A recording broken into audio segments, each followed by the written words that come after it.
So we are about to make your journey through the just through the woods. Over, it's going to be a really long distance because you're trying to get to essentially the other side of the world, just to make a better life for yourself. Yeah, Um, okay. so you stocked up on provisions. The weather's pretty cool. You're in good health. You think you're going to keep like a steady, just consistent, like good pace, right? Yeah, especially if we're stocked up. Yeah, Okay. sounds good. Yeah. Yeah. Just eating your share. Like a filling, I'd say, right? That's good status over there. Yeah, let's Right? keep everything standard for now. Okay. All right. Awesome. All right. Let's just roll on some tables. Oh, that's a 2. So it actually got pretty rainy, and Ox got, oh boy, yeah, one of your oxen died, so that's probably going to slow you down a little bit. And bad So weather too. if I want to keep that speed up, do I have to switch to a grueling pace then? I would say so, probably. All right, let's do it. Okay, all right.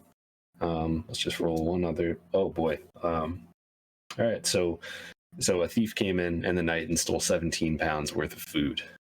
So, Oh. To try not to run out. Oh, I gotta stretch that. Yeah. Let's go to meager rations then, or rationing, because I don't. That's not a good start. Okay. Yeah. So, in this rough weather, really pushing yourself without a lot of food, why don't you make a con save for me?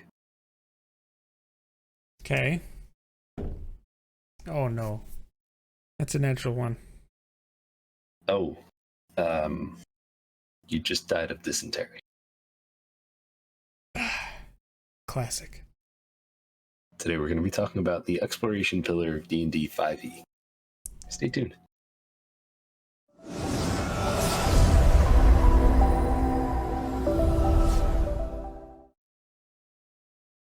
Hey everybody, and welcome back to another episode of J&J Tabletop.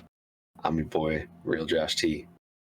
Right there to my right is Obi-Wan Jacoby, and we're here to talk some more about exploration. This is kind of the encounter series that we've been working on, world building. We have talked about social encounters, we've talked about combat encounters, and now we're about to talk about the last pillar of the game, really.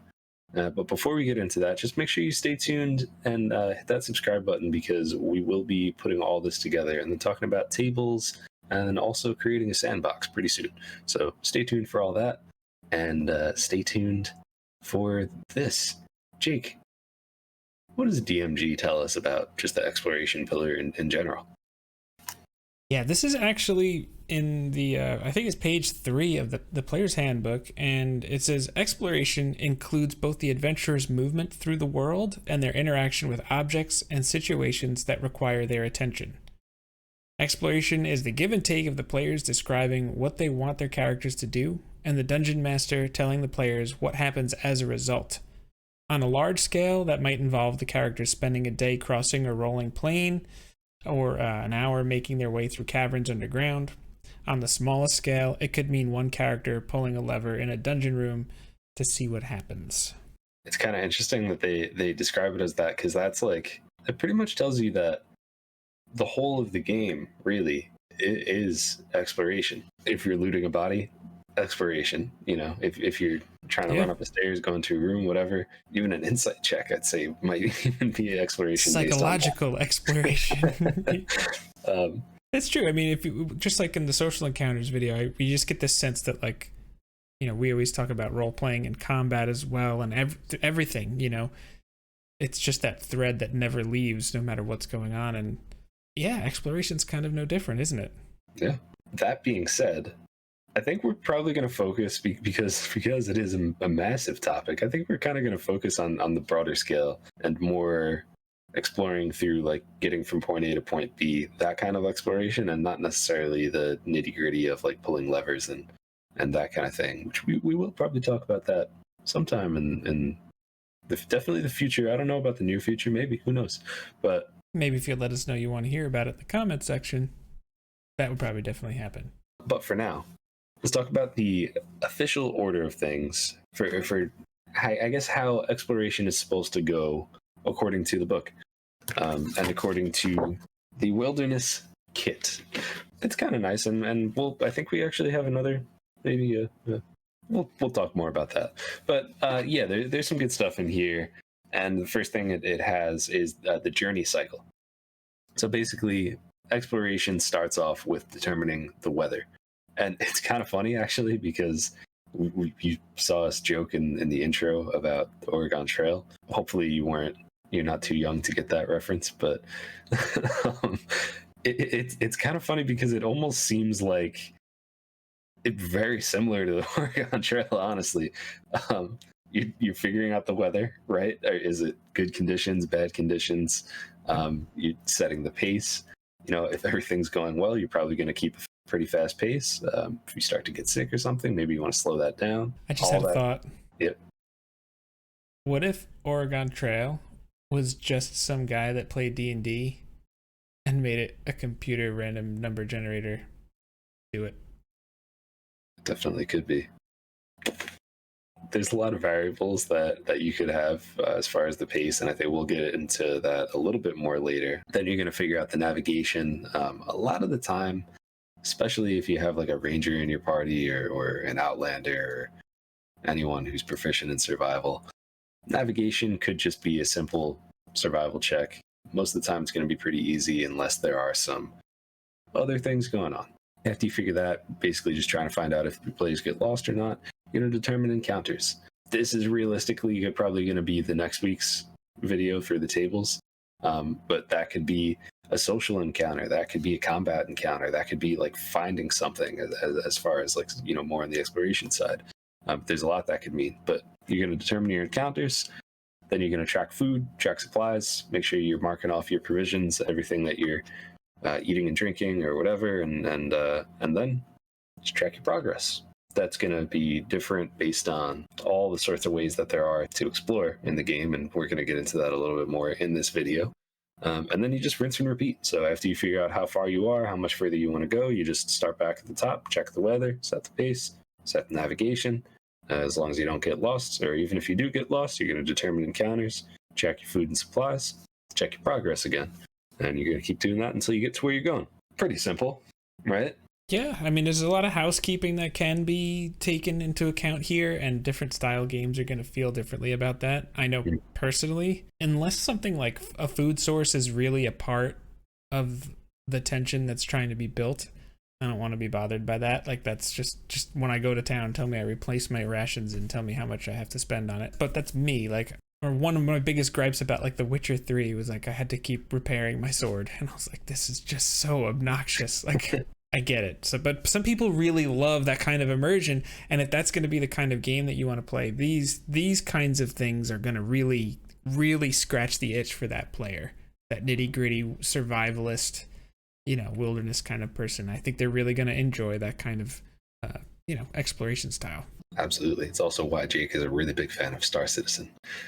But so basically everything else we're going to talk about is going to add variables to that first journey cycle that we spoke about. Next thing is kind of obvious, is it's just going to be the environments that you are exploring in. We got like urban or civilized environments. That could be your city. That could be your small town or village on the end of the wilderness. It could be farms. And each of those could be very different too. Yes, depending on the kinds of crops that are being grown, whatever. Cities are obviously going to be much more developed than something like a village or even, some smaller towns. Mm-hmm. Yeah, Coruscant's going to be completely different than wow, I always forget the name of it. You'll never find a more wretched hive of scum and villainry. Tatooine. Well, yeah, but the specific Mos Eisley. Yeah, thank you. But yeah, I mean, the big city, New York City, is going to be completely different than your small town in Tennessee, or even just a city there. Nashville is totally different than NYC. That's just the way it is. And I think the thing that makes adventures and exploration in an urban environment particularly more along the cities and towns, the bigger ones, is when law and order kind of comes into play. So, if you're going to contrast that to being pretty much anywhere else, if you're going to break a law, you might have to deal with someone telling on you. You might have to deal with being caught in that way and then facing charges or, maybe jail time, depending on how that's going to go. There could be a lot of different things. Like if you're in a restricted area, Mm-hmm. there's a lot of things that could be there's a different flavor to it. You're not going to be really probably worrying about your survival needs as far as like food sources and stuff like that. You might just be like, I just go get a meal at the tavern or whatever.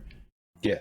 I use my background feature to get free food and free lodging, and unless you're the athlete, in which case you have a 50% chance of getting free food and lodging. Yeah, the rest of the athlete background was too strong. They had to nerf it somewhere. Another big difference between, say, like a city and the next area we're going to talk about, which is wilderness, would be like the encounters that you're going to run into. If you're rolling for encounters, your encounter table for a city, and maybe I'm teasing next week a little bit too much, but your table for a city is probably going to have much more social encounters than it's going to have combat encounters. One of the main reasons for that is there law and order in the city? Is there a town guard? Are there police if they're that advanced? Even if there's not, I mean, people aren't going to want you to destroy their property, and if arrows are flying, if fireballs are going, then yeah, you're going to have some problems. That doesn't mean you're not going to have some back alley brawls, because it's definitely going to happen, or the occasional thief. But it's going to look a lot different than you're going through the woods and you run into like goblins, This is where different character builds and styles of game can really shine in a different direction, right? So take a spell like Fireball. How often do you play in a game where someone casts Fireball and it's like, that was awesome, and then the DM just doesn't light the room on fire, even though the spell's description clearly says things light on fire? Well, if you're in a city, Fireball all of a sudden has a lot of other things attached to it than, say, out in the wild. If you're in a desert and you cast Fireball, well, all right, it's just more fire. If you're going to be in some kind of like political intrigue style game too, this is going to be like, your warlock with Mask of Many Faces casting Disguise Self in the actor feat. That's like the ranger in the wild here. You're going to be thriving in an environment that's different and stronger and set for you, and different skill sets are going to shine. The environment changes so many things as how you build tension as a dungeon master, how you, how your players are going to build their characters and just approach so many things. Yeah. And even the type of exploration, I think, is going to change too if you're in an urban environment, because maybe it is going to look more nitty gritty. Maybe it is going to be more of the, pulling levers and that kind of thing versus the broad scope of going through the forest. Yeah, if you're a spy trying to find secret plans or something like that, you're going to be searching through desks to find things. You're going to be looking for that secret passageway, from the kitchen to the ballroom, like if you're playing Clue. These are the kinds of things that you're going to be trying to find instead of food for the night. So I think that's going to bring us to the next environment, which is wilderness.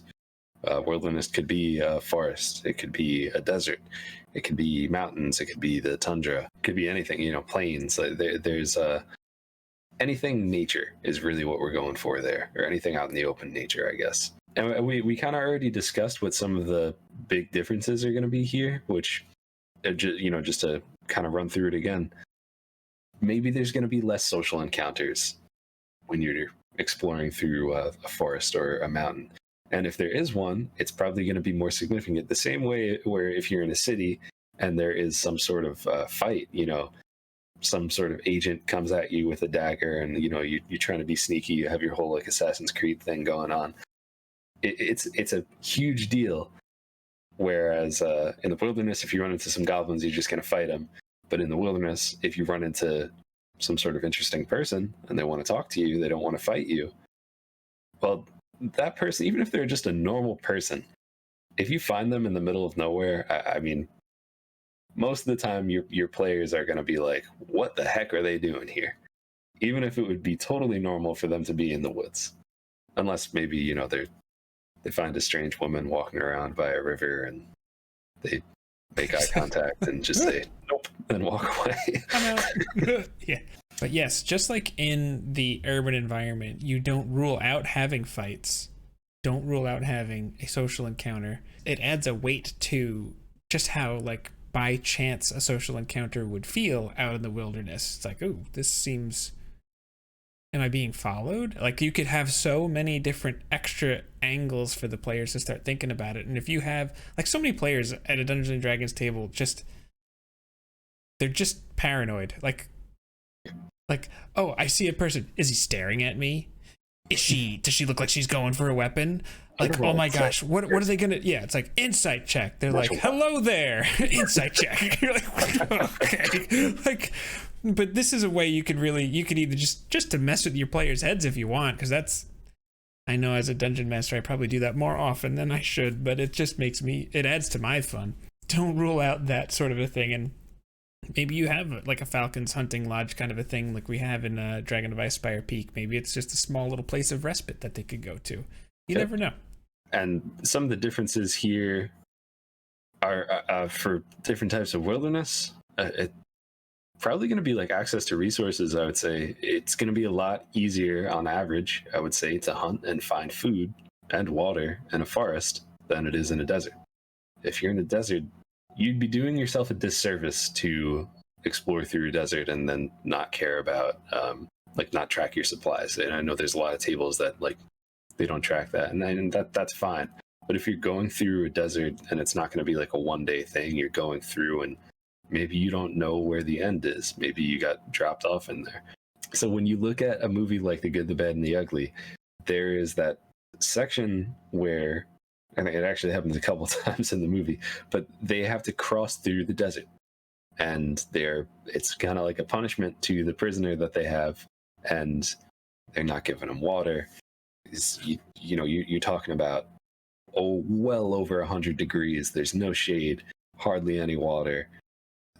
Just the look of the character's lips and how chapped his lips are after that, like. That, I mean, there's so much other downsides to it and hazards, but that alone, like, if you just look at the picture of that, like, that just shows you how big of a danger or setback it can be to be going through a harsh environment like that. So you definitely need to be talking about things like how much food do you have, how much water do you have, how are you carrying that? Encumbrance should be a thing if you're doing like a big exploration, like a big journey, Yeah, I mean, spells like Tensor's floating disc all of a sudden become like, oh, that's just a lifesaver. You mean this thing is just going to carry stuff and follow me? Awesome. Do you want to ride on it for a while? Yeah, or Morton Keenan's Magnificent Mansion. Like, that's, yes. Watch a single episode of whether it's Man vs. Wild or whatever the heck the other guy's name was that did that show, Naked and Afraid, like anything like that. Just watch one episode of it, or like the first half of one episode. All the things that are going to be important in that are going to be important for a good exploration journey. They're going to be important for a good exploration encounter, if you will. They need to find shelter. They have to figure out shelter. A lot of the time, they're probably just going to have camping supplies and that kind of stuff. Maybe they didn't. Maybe they don't have that. What are they going to do? They're going to have them start rolling survival checks or something like that just to try to survive the night. I think it's fun to have the environment itself be the enemy. I think it could be a really interesting and different change of pace for the players to not necessarily be fighting all sorts of monsters. They are fighting the elements. That's one of the classic conflicts in stories, right? One of them is man versus man, but one of them's man versus nature. Mm-hmm. So this is the time for nature to shine. And there's rules in chapter 5 of the Dungeon Master's Guide for all sorts of things here that you'd be looking for. Wilderness survival, talking about whether things are going to be, there's rain, strong, light, none. If it's extreme cold, now you're starting to talk about snow and how that can affect you, extreme heat. There's rules here and guidelines that feel free to adjust and adapt to whatever fits your campaign, or maybe the world that you've built well, the desert's just hotter there than it is on Earth, so it could be more intense or less intense. And then I just might be getting into a little bit later in the video here, but then you start talking about other planes of existence that would enhance and really emphasize and push some of these just to another level. Move over to Subterranean is what we're calling this one. That's going to be your Underdark, your any sort of dungeon, whether that's like a tomb or some sort of cave, or maybe it's like a mine within a mountain. Mm-hmm. Anything like that, underground temple, anything. So many different types of dungeons. Yeah, and one thing that's going to shine here is if you have humans or people without dark vision in your party, did anyone take a torch or have the light spell? Because you don't have any of that stuff down there. Yeah, and that adds another level of like stress to it. Or maybe it should. Maybe for some players, maybe for some players, maybe not. But even if you have dark vision, like you might want to see a little bit better. And if you don't, you definitely need some sort of light source. But if you have a light source and you are in an area that would be very dark otherwise, well, anything that is down there now knows that you're down there, as long as you're within sight. Like that's where like you don't even have disadvantage on a stealth check. You just fail. Like, yeah, you're just not rolling up. It's like, put it out, you fools. Yes, yeah. Yeah, no, it's exactly like that. And I think a lot of the rules for wilderness encounters are also going to apply to subterranean encounters, except, I mean, if you're in just some random cave, or if you're in the Underdark and you're like alone down there and you run into a social encounter, some sort of person or monster or whatever, maybe you should be worried about it. Because if you're in an area that should be kind of quiet and suddenly there's people in there, dang, that could be a little spooky. I would say definitely still just throw social encounters on there, because again, it's going to freak people out like crazy. But I mean, if you're going through a tomb and you're trying to find some information, or if you're under the ruins of Molesmere and looking around the dungeons underneath, and suddenly you run into a fellow adventurer or some sort of explorer who's also there, well, are you going to work together? Are they going to fight each other? What's going to happen? How do you coexist in a situation like that? Or like maybe you're going through some sort of temple and like Temple of Doom, right, from Indiana Jones. If you're going through that and suddenly there's all of these people, and you see someone like rip, like I'm having flashbacks as a kid, having nightmares. Like, but yeah, that's true, because you can have social encounters anywhere. A tomb, maybe it's a cult trying to resurrect or bring back some like an old leader they had, or maybe it's like Baldur's Gate 3 where you talk to some weird like lich guy. Like, it could be anything. Don't discount it, because as soon as that happens, you're like, you're talking to this like weird dead spirit of something. Like, what the heck does that you want to grab your player's attention? You don't even have to like do much. They're gonna be like, what does he say? What do you think? Why are they there? I don't. They're gonna freak out. 100%. Throw a ghost in that too, but in a good way. Yeah. And aside from that, resource management is absolutely going to be important in the Underdark or anything like that. If you're going to be there for a while, I mean, if you're just delving into a dungeon, just make sure you have the amount of torches you need and that kind of thing. But if they're going to be there for a while, that's when resource management should come into play. Yeah, I mean, if you want to know more about that, read like the Drizzt novels. I think the first 3 chronologically talk a lot about like the Underdark and the challenges there, or maybe the first 2 in chronological order. I think we have one other environment to talk about, and this was a new one.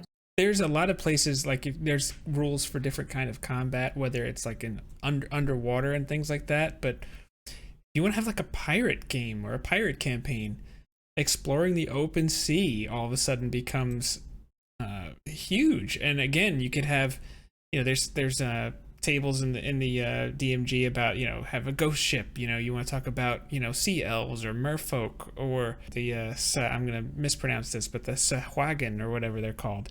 They're great. Actually, Hidden Nerdy Side has a great video on them, and it's something I would highly recommend. Does your campaign have airships? You could adapt this, but for the sky as well. There is a lot of different ways that you could take fantastic environments, but I think that the thing that's the most important here when you're talking about your environment is use the environment to find ways to create tension and to make decision points more significant. And you don't have to do that to the point where you're just everything is significant, everything's just too heavy, but the decisions that the players make should matter. So if you're out to sea and it's our supplies are running low, survival checks now might start to look like fishing instead of hunting. There's a lot of ways to go about that. Yeah, we kind of mentioned a lot of the risks along the way as we went through here, but absolutely, whatever environment you're using, really delve into that and make sure that you're using it to the fullest. When we had our players in the Savalier Wood, you're there for a while. You started to run through a lot of your resources, and suddenly, you're getting through really dense brush, and then you're seeing all these sort of nasty things that you've only heard stories about, and I hope that the Savalier Wood will be a memorable place because of that, and that even whether it's you guys as players or your characters will really think about it before they go through there again. Maybe next time they're gonna be well, maybe there's a way around it or something like that. Not that y'all survived. Spoiler, but true. But if you think about it, in game, our characters were there for maybe close to a month before we had finally reached the ruins of Meleismere. So that would be something you would try to skip, right? If you were I'm gonna go from point A to point B, it's gonna take you a month. Ugh, really? Especially by today's standards, that's something you're gonna try and figure a different method. Yeah. And as you level up, you have them. One of my favorite ways to add tension when you're exploring and that kind of thing is by use of the weather. So that could be anything from extreme temperatures to rain or snow, whether it's light rain or very heavy rain or light snow and very heavy snow. I mean, me and Jake grew up in New York. It doesn't always snow crazy here, but sometimes, we've gotten 3 feet, 4 feet before. If you're exploring in any of these locations and suddenly you have 4 feet of snow to travel through, that's going to be taller than halflings and gnomes. Exactly. Come on up, little buddy. Yeah, no, it's going to increase. It's going to add so many different challenges there. So where things that might have originally been easy, suddenly, all right, well, how do I even travel 100 feet, let alone a mile? Do we try to wait it out? Do we try to wait till it melts? Do we get a really good shelter, or it's going to be harder to hunt now? Everything changes once you add in weather, and especially when it's extreme weather like that. Other options could be wind or fog, really anything like that. I mean, extreme temperatures too, if you're in the desert and suddenly it's 130 degrees, 150 degrees. Well, think about the little things that's going to change too, right? Your paladin in plate armor, he's not going to be wearing that. He's not going to be wearing that, and even if it's just 100 degrees, he's probably not going to be wearing his plate armor. And that is going to change things. It's going to change decisions that your players make. They're going to have to adapt to it. And I think that makes the game real. It makes the places that you're traveling real when they need to adjust what they're doing to get through those certain places. It's not just all right, I'm in the woods, I make my survival check. Oh, I'm in the desert, I guess I'll just make my survival check. Sure, you can do survival checks and that's fine, but whether it's the difficulty of the check or just all the other little things, it's going to change based on where they are, and it should. Now, one thing in the Dungeon Master's Guide, like we said, it's in Chapter 5, we're talking about largely exploration here, and they have some weather tables, and they're very generic. You know, they have one for temperature, wind, and precipitation. Take a look at those. And, you know, for the most part, it's a nice starting point, you know, but I think once again, I can't help but feel like it's a little lazy. So like a chance of precipitation on this here is 1 to 12 is none, 13 to 17 is light, and then 18 to 20 is heavy. You know, if you're in a desert, that's not even close to the way that's going to go. You know, is there really ever heavy rainfall in a desert? You know, I'm not an expert in there, but I do think that it's more than likely, much more likely than not. Like maybe like 1 to 17 is none, or 1 to 18 is none. So whatever environment that you've created for your world, or your just where your party is, take these and either use the principles we're going to talk about in our tables video, which definitely do that, but also just adjust these as needed, because sometimes there are some things that the situation shows up at your table just doesn't make sense, and you just have to do something that makes sense. This is one of them. I think for wind and fog too, these are two that, like, by themselves maybe they're not so fun. I mean, you know, wind, maybe if you're boating, is gonna have a big effect. Fog too, like fog could be one of the reasons why maybe that navigation step is gonna get you lost. But where I think they get really interesting, and even the other extremes too, even like the 4 feet of snow example, that like where they get really interesting is really kind of where I think we've been wanting to go with all of this, is when you combine all of these videos together. When you're making a combat encounter in your exploration location, all right, maybe you rolled on your table, you got combat encounter. There's thick fog. What does that look like? What do your ranged combatants do? Like, I mean, your rogue's going to be happy because he's going to be floating across the battlefield, you know, but stab. Yeah. But like the little things like that, like maybe this is getting ahead of myself. Maybe should be something for the tables video, but roll for the weather just for even if you're just doing combat, because that could totally change things. I mean, if you have the 4 feet of snow, even if your enemies are 30 feet away from you, that's gonna be totally different of an encounter. You cast fireball just so you can see. Burn up the fog, burn up the snow. Yep. But even like, you know, this maybe if you roll here and you have strong wind, maybe ranged attacks are made at disadvantage, or the effective range of everything is halved, or something along those lines, just because, you know, that's going to be a factor. Yeah. That's going to be huge. Now, all of a sudden, you know, when your druid wants to cast control weather, that's actually a really cool thing they could do. Maybe, you know, that's a way you burn the spell slot. It's really crazy windy and rainy right now. You have a whole bunch of rangers in your party that want to shoot their bows. Okay, well, I'm going to change the weather, and that's going to be part of how we take over. It makes spells that people might not always take, it makes them significant. When you treat the world as a real living, breathing thing, which the exploration pillar is one of the best, one of your best opportunities to do that, to make the game real. When you treat the game as a real thing, it makes pretty much all of the spells, like the utility ones, the combat ones are always effective, but it makes the utility spells actually important. And your player who took control weather, or you know, who has fog lights or whatever they have, like it's going to make their choices more important, and it's going to give them more time to shine.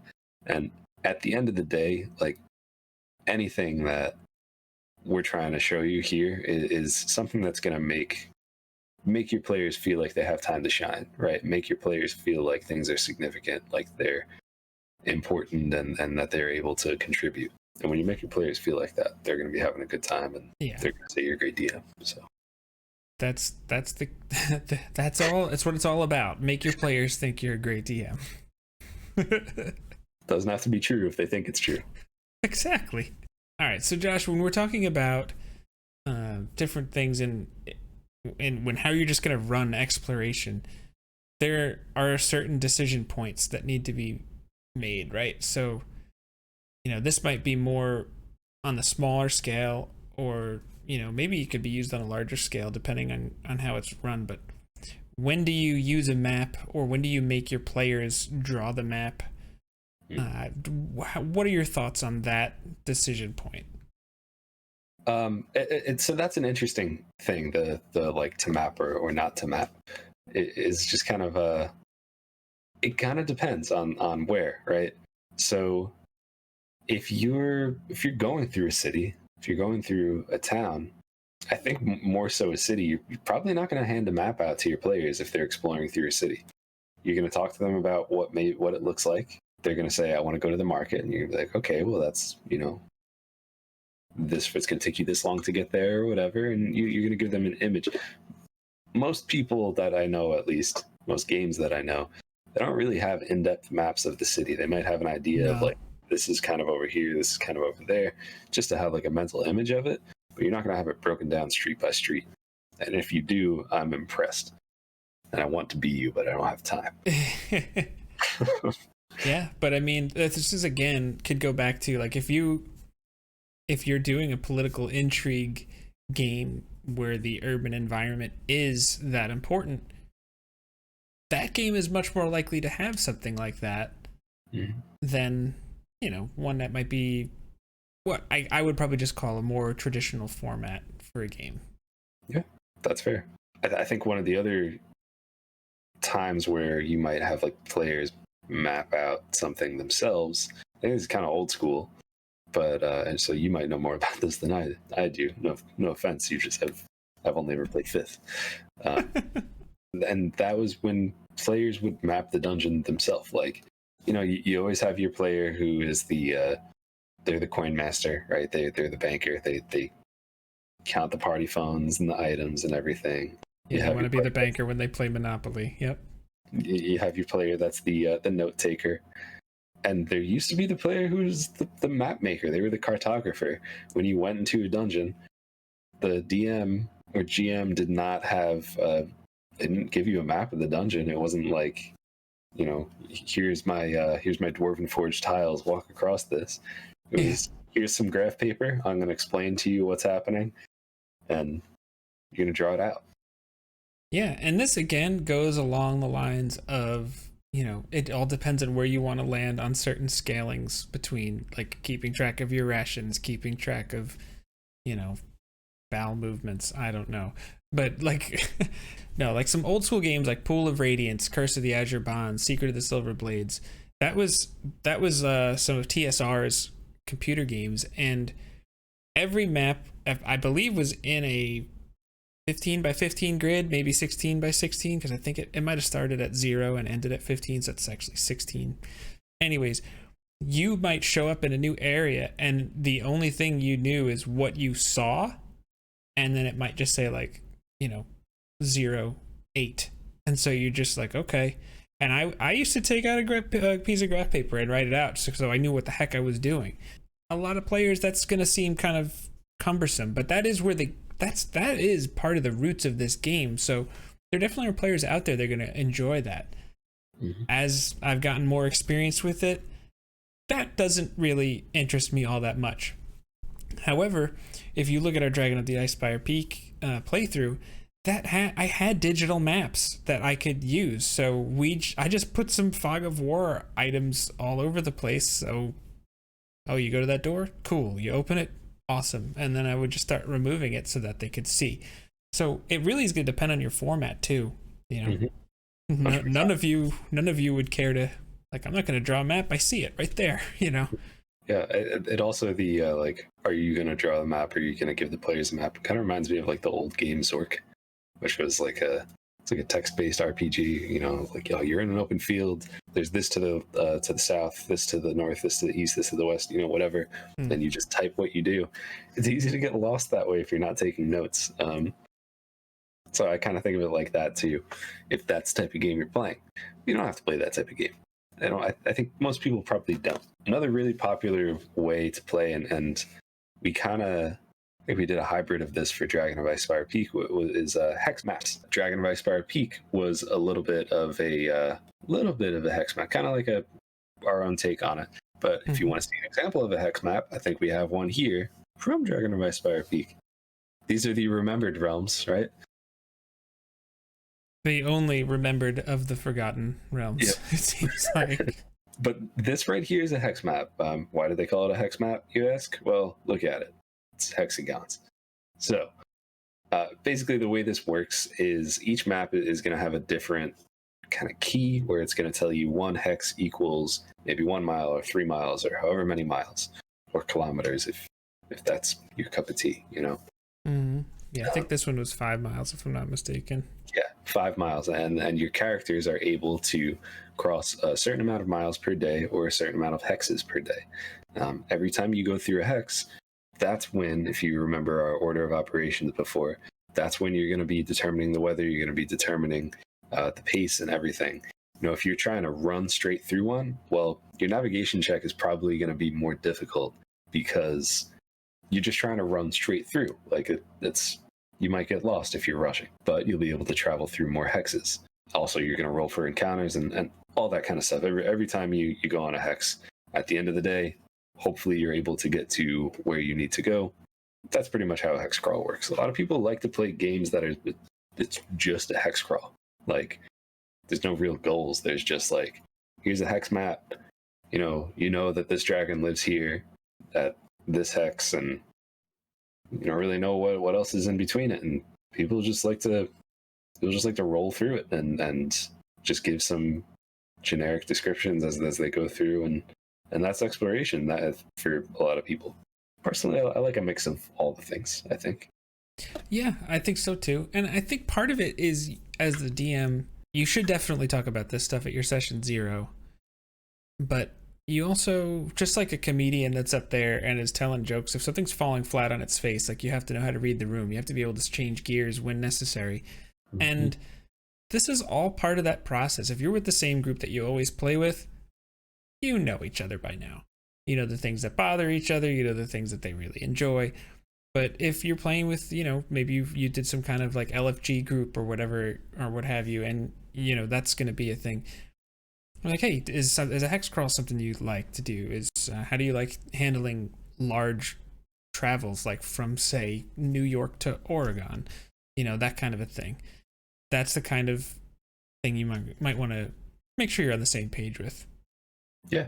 I think that ties nicely into really the only other way to explore that I could think of, which would be the travel montage. So for the travel montage, that is kind of like, it's not perfect for every situation. So if you remember way back where you were talking about traveling through the Savalier Wood, I think that experience would have been muddied if we just montaged through the whole thing. But there was a section in there where, we were going through every day and RPing every day. And then a couple of weeks passed and we just montaged that.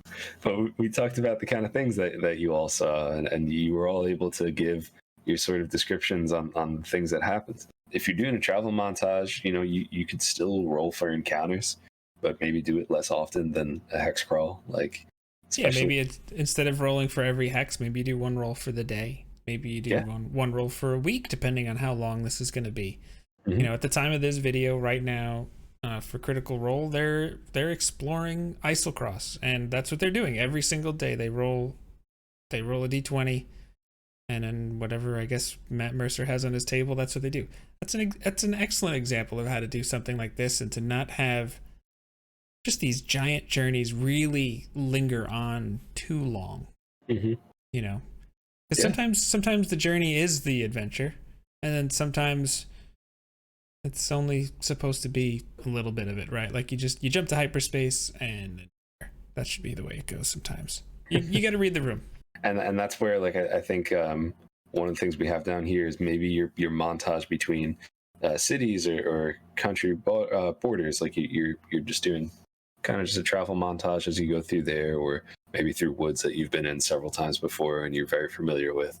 But when you have those certain moments where, whether it was an encounter, or maybe you got to the gates of a city, or something, anything that, whether it's something that you rolled for or that you just know that was coming up and you think it's important to have your players play it out, play it out. When I think of like Dragon Age Origins, travel in that game was like, you had your couple places that you were able to go to, and you clicked on it. It did like a little blood splatter on the map as you went through.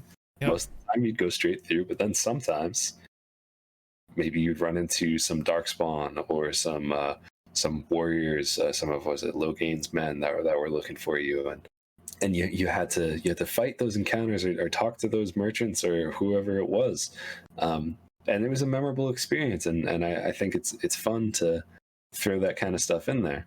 That's another thing. A traveling merchant, very good for wilderness encounters. Yeah, absolutely. Especially give them like, if you want to give them mundane stuff, like whatever, but give them one thing that's like really, really odd. Maybe that's a social encounter type of thing, but give them just one thing. This could be a spot where they could resupply. Maybe they have, or they know of a place where you could find fresh water or whatever. I think one thing that needs to be mentioned for the travel montage is, if that's what you're doing, definitely ask your players to give some descriptions, especially if you have a player like our good friend Nooch, who is an Eagle Scout, a geologist, and a rock. Yeah. I mean, how many times at the table be like, hey, Nooch, how does such and such work? And he's always like, I'll tell you. And he's got the answer. You're like, okay, that's nothing like what I thought, or that's kind of what I thought. If we were doing like a journey through like a mountain environment and we're going to montage through it, Nooch, what does that look like as like we have a group of 5 people, all different sizes, like trying to climb this mountain? What kind of techniques do we use? What kind of areas do we get into? Just, you know what? You do most, like 90% of the talking and the explaining as a dungeon master. Maybe not the talking, but 90% of the explaining as the dungeon master. When you have a player that's an expert at a certain thing, give them their moment to shine. I mean, if they don't want to, that's totally different. But if they are an expert at something and they just can talk about it, whether that's, Nooch talking about like rock climbing, or maybe you have a hunter in your party and you guys are doing a survival check for hunting, and maybe he wants to talk about like stalking through the woods and trying to catch the prey or setting up a trap or something. Give them those moments to shine and really just explain what's happening, because it's going to set a better picture for what's going on for everyone else in the party, and probably you too. And it's also just going to make them feel happy because they get to talk about something that they're excited about. So, Mr. Jacoby, we've talked about environments, we've talked about weather, we've talked about certain types of like decision points and ways to travel. But as our good friend Hidden Nerdy Side says, how do you spice it up? It's an excellent question. Depending on, well, I was going to say depending on the party's level, but you really could incorporate things from where I'm going here at almost any level. But other planes of existence is a great way to go there. I mean, the Feywild is just zany. Like, there's just crazy things going on all the time. And then, if you look at a show like Stranger Things, the first season, the Upside Down, that's basically the Shadowfell, and you want to freak out your players, just have them stumble into the Shadowfell somehow. There's just some weird gate that they didn't know. Maybe there's a Horizon Walker Ranger in your group, and they're just walking by, and they're like, what? Guys, I gotta check something out. Hold on. And then all of a sudden he disappears, and you're like, God, you don't know where he is, or something like that. They're like, what? Talk about creating tension. You're gonna all of a sudden have, like, why the heck is this gate to the Shadowfell like right outside of this creepy small town in like Nowheresville? Mm-hmm. Maybe it's something nobody knows about. Maybe it's some weird plot for like, undead armies to come through and take over, and it just needs time to develop or something. I don't know. You could do anything. But you want to talk about a way to really make things spicy as you're exploring stuff? Oh yeah. Throw another plane of existence into it. A really fun thing with that too is like, maybe it's literally it's there by accident. There's just a rift, and it's just there. Your players are probably going to think what Jake just said anyway. It's there for a reason. It has to be there for a reason.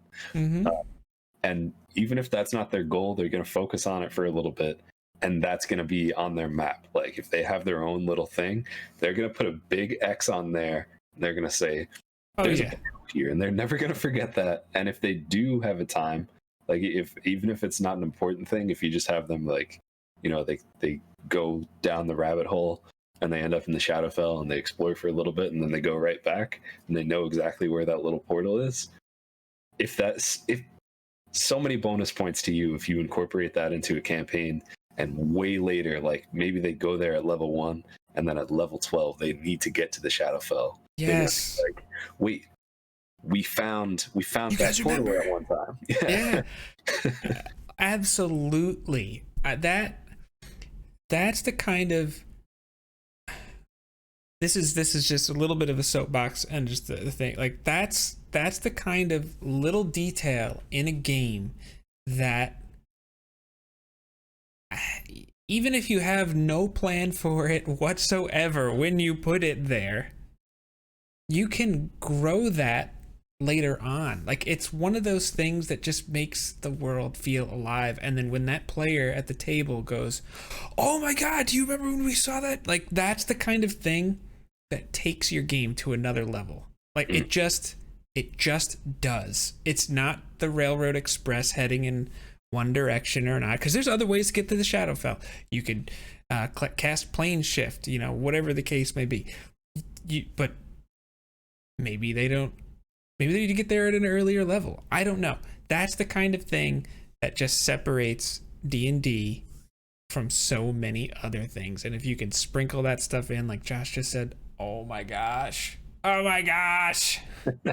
Yeah, I love sprinkling in like other planes like that. Especially Feywild is one of my favorites. But I guess other like simpler things would be maybe like just some monuments or like other fantastic locations. And there's tables for that in the Wilderness Kit. There's tables for that in the DMG. What was that, page 205? Is that where all that stuff is? Something like that. I was looking at D&D Beyond. Chapter 5. That one I can tell you. All right, perfect. But yes, one of my favorite things about exploring the Savalir Wood was coming across that temple, or I guess you'd call it a temple, that place that we found. And that's where we found that idol that currently is probably, actually on this Sunday, we're going to become quite a topic of discussion. And, you know, this is 10 plus episodes later. Yeah. It's huge. It is 14 episodes later. Yeah, so I mean, you're talking months of real time, and you know, maybe almost 4 months of real time has passed, and now something that had happened then is significant now. It just weaves this realism through the story that you're all telling together. And that's a way where you tie in the big scale, large scale exploration with the small scale exploration. Like when we really talk about small scale exploration, we'll go in depth on like monuments and dungeons and that kind of stuff. But for now, like just knowing that you're putting something like that in there, you put some sort of just small dungeon that they find. They happen to stumble across some riddle or something that they find. And then you tie that in later to something where they actually really need to interact with it. Like maybe even if you guys didn't have to go to that temple to find that, maybe you just found that idol just lying around. You're like, oh, cool, you know, like whatever. You know, you open up a chest and there it was. Like, it's something that's like kind of interesting in the beginning, and then suddenly it really plays into the in-depth, small scale. Like, how do I open this door? Well. Oh, let me see if the idol fits. It looks like it kind of matches the other one there. Yeah, a moment of desperation will do that too. Which is exactly what happened last Sunday. Just the other options, I'd say, are also things we're really going to get in depth because they deserve their own videos. I'd say traps in puzzles. If you're going through a dungeon, there are probably going to be traps. If you're going through any sort of wilderness scenario and you happen upon something exciting, there might be a puzzle there. There's a lot of different ways that you could do that. If you want to check out Tasha's Cauldron of Everything, there's some puzzles and stuff in there. Xanathar's Guide to Everything, Tasha's Cauldron of Everything, right? That's what it is. Yeah, it's almost like they put everything, just like New Yorkers do on a bagel. That's what they do in a source book. Both of them are excellent books, though. So Xanathar's Guide to Everything really gets in depth on puzzles, or not so much puzzles, but more like traps and complex traps that are almost like puzzles. I feel like Xanathar's really gives you that like meat and potatoes, where if you want to make things spicier, more fantastic, and even some of the more like mystical, Tasha's like with some of the special environments where there's like intense emotion has happened here, and there's like, because I think there was a scene in Ancient Relics when we were in Maleus Mir, and I think because there was a lot of sadness, I think you had us roll some kind of a check, and a couple of our party members failed it, and you're overcome with, despair, and these are the kinds of things that can make some overland travel. Maybe it's just this like giant zone of things that you're just, because of that you have to roll on the madness table. Like it could be anything. I'd say those are all like the really big things. So with all that in mind, going back to like the order of things, personally, I would probably change the order. I'd say before you determine the weather, you need to determine your environment. Figure out what kind of weather makes sense, right? If you're doing the wilderness, you're going to have a higher chance of rain than if you're doing the desert, right? Let's just go basic. You're in a forest, okay? We're going to determine the weather. We'll say it's raining now. A little foggy. Okay, let's set the pace. If we're going fast, it's going to be a lot harder than if we're moving at a slower pace. Your stealth checks are not going to be as good. Even just your perception checks, and even your directional things. Like if you're going at a quick pace, you might not be checking in as far as if you're on track or not as often, or if you're still doing it every 5 minutes or 10 minutes. You've traveled farther than you had previously, so you might get lost. These become major decision points, especially if you did roll an encounter and you're really loud and you're lost and you run into a pack of gnolls. Yikes. So you have that fog, right? The weather it's foggy weather.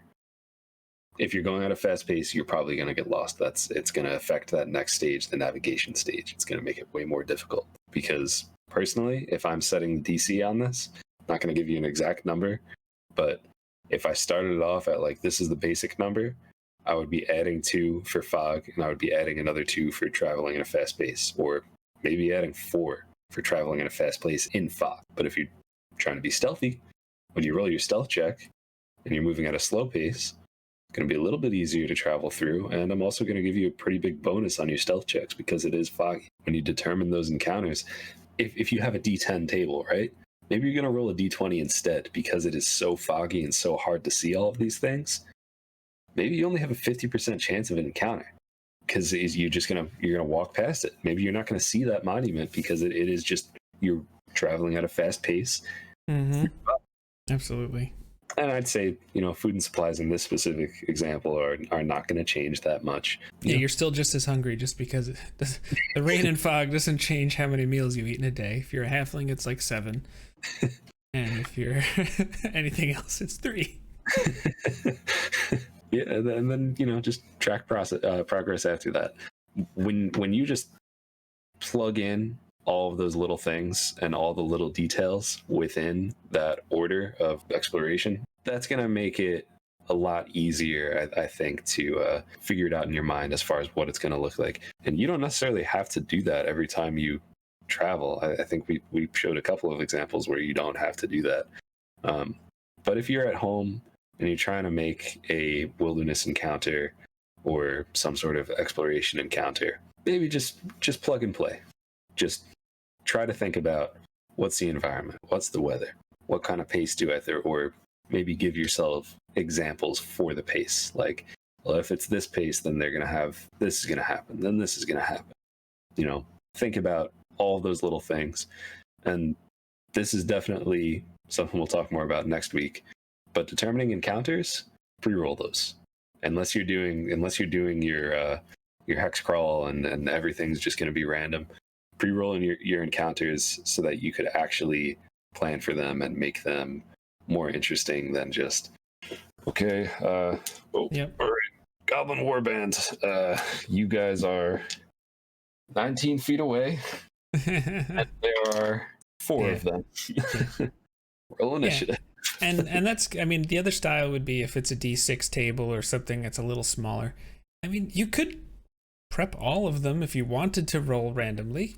Mm-hmm. It's a little more work, but it's work that's at least ready for whenever you need it. And then last but not least, if you can find a way to have those random encounters enhance the flavor and or tell part of the story of the world that you're in, like Josh just said earlier in the video, bonus points to you, because that's going to help make things feel a little bit more immersive. All right, so let's make your navigation check there. Okay. Hale. Okay, so that's a 17. Does that mean I'm there yet? No. Okay. No. But you do need to hunt a little bit. So if you want to make a survival check and yeah. Okay. some food and Cool. That's a 16. Does that mean we're there yet?